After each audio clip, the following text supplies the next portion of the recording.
Good evening and thanks for tuning in. Holly Shields here for Kalkine TV, welcoming you all to the last trade live from Sydney.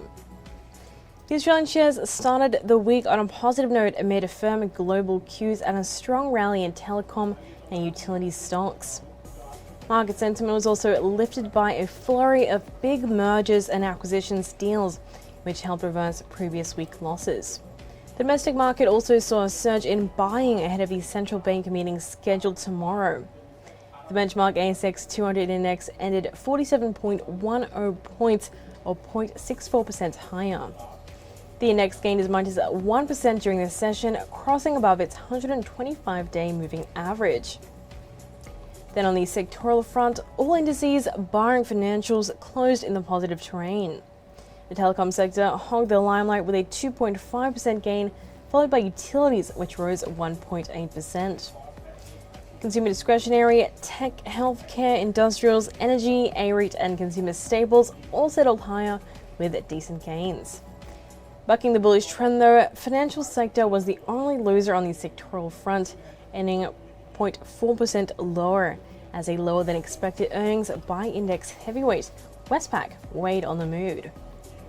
Financial stocks also witnessed cautious trading ahead of the Reserve Bank's board meeting on Tuesday.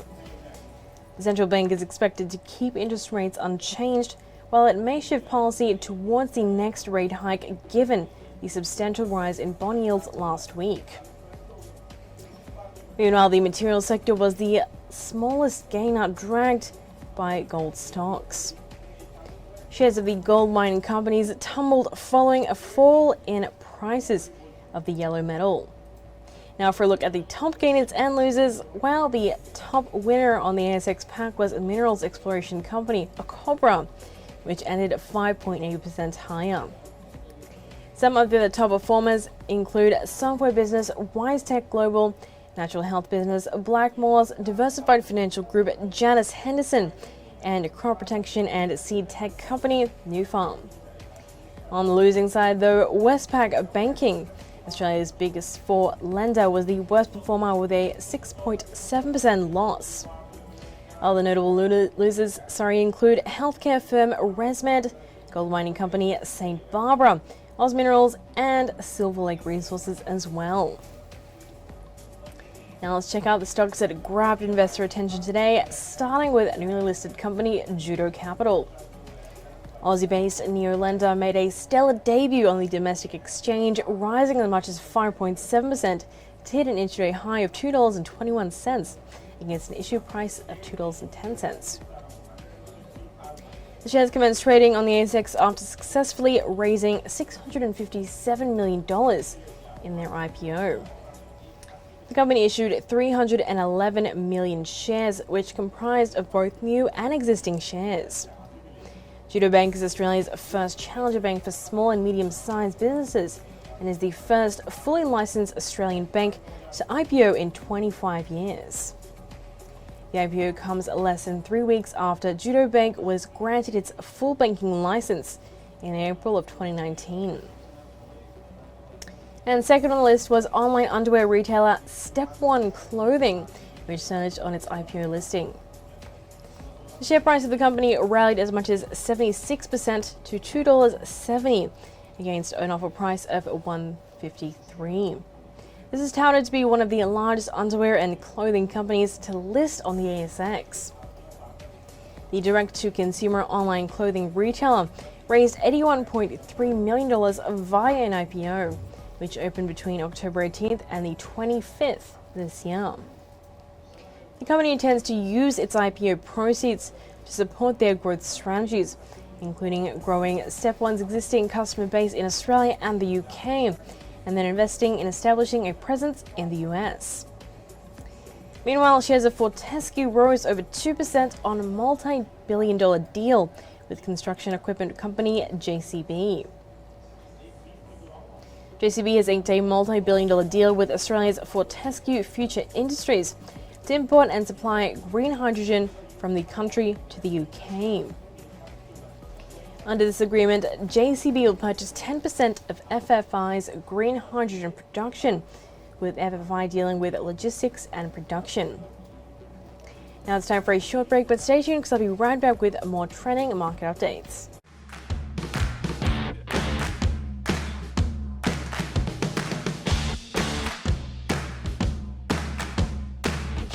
Tune in to get the latest information. Whether it's about market movements or the currency graph, Sectoral coverage or industry news. we cover it all on our news segments. Be on top of the latest news With Kalkine TV.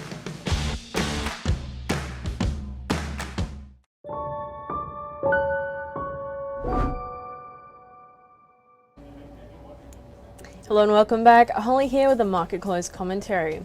Let's have a look at some more stocks that grabbed investor attention today.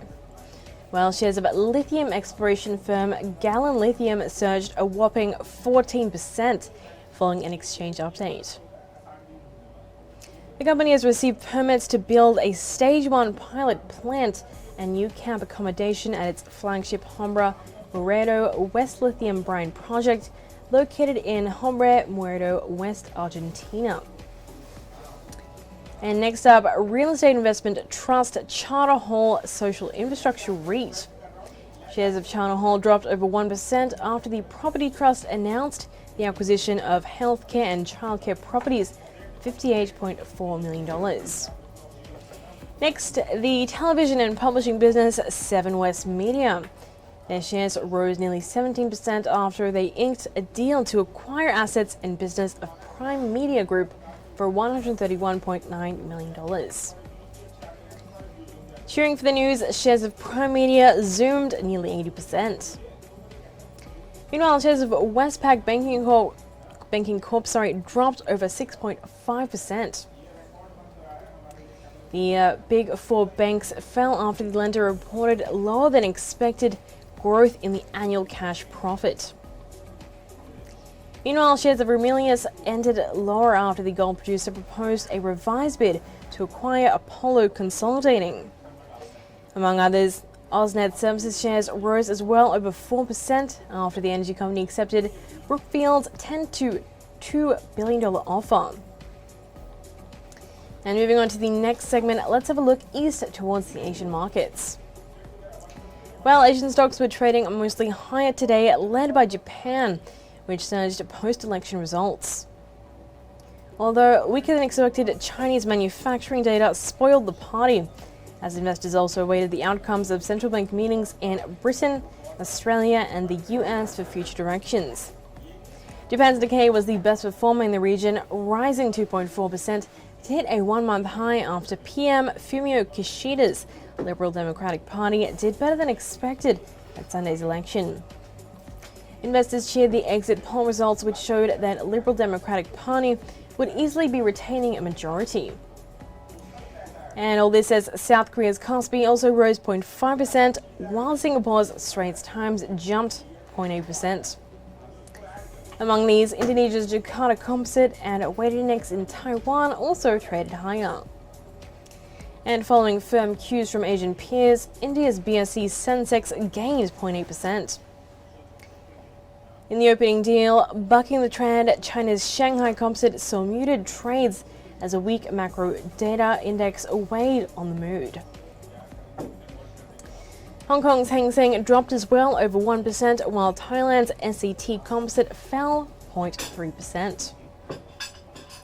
And that's a wrap for today, folks, but I hope you found the market commentary informative. We'll be back tomorrow live from Sydney at 9:30 a.m. in the morning with our first report on the pre-market scene to prepare you for the trading day.